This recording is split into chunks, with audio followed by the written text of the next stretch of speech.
The Israelites needed Jericho because it was the strategic, spiritual, and symbolic gateway into the Promised Land. Jericho wasn't just another city. It was the first obstacle, the fortress, and the key that unlocked Canaan. Jericho controlled the entrance into the Promised Land.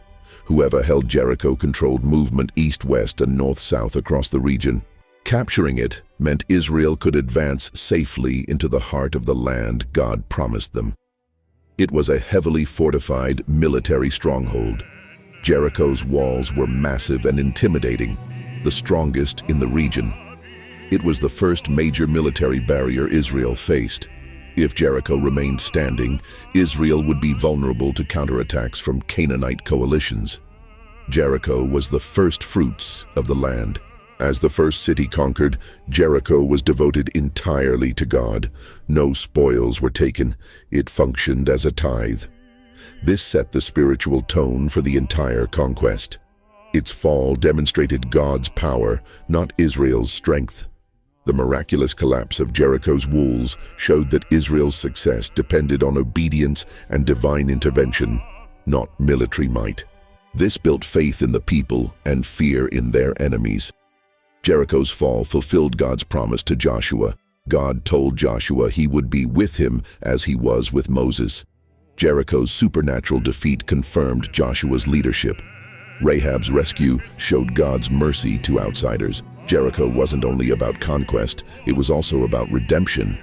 Rahab's salvation showed that anyone who believed in Israel's God could be grafted into his people. In short, Israel needed Jericho because it was the strategic, spiritual, and symbolic doorway into the Promised Land, the first victory. The night before Jericho's fall was heavy with tension, the air thick with incense and fear, the city's walls massive and proud. Inside, merchants whispered of Israel's God, soldiers sharpened spears, and mothers clutched their children. Everyone knew the Israelites were near. In a quiet corner of the city, Rahab's house stood against the wall, its window overlooking the plains. She had heard the stories. Seas parting, kings defeated, miracles that defied reason.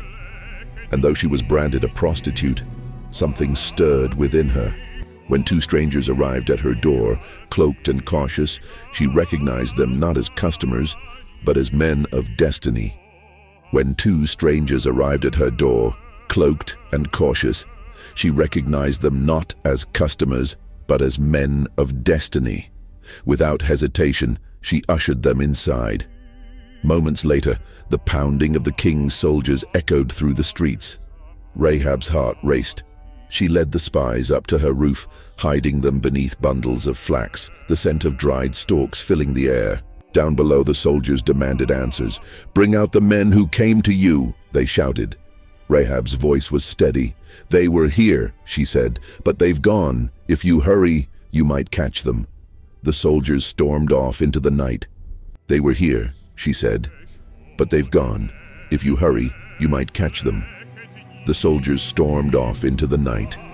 When silence returned, Rahab climbed to the roof. The moonlight bathed her face as she spoke words that would echo through eternity. "I know that the Lord has given you this land. Your God, He is God in heaven above and on earth below." Faith had found its home in a heart the world had dismissed. She begged for mercy, not just for herself, but for her family. The spies agreed. When the city fell, she must hang a scarlet cord from her window. That cord would mark her house as sacred. Days later, the Israelites marched around Jericho. Trumpets blared and the earth trembled.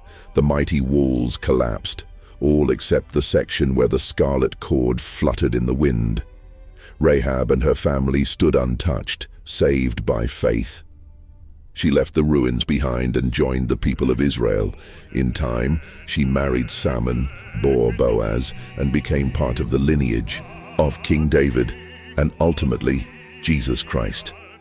Rahab's story is a cinematic testament to grace. A woman once defined by shame became a cornerstone of redemption. Her scarlet cord became a symbol of salvation, a thread of mercy woven through history. reminding us that faith can rewrite any story.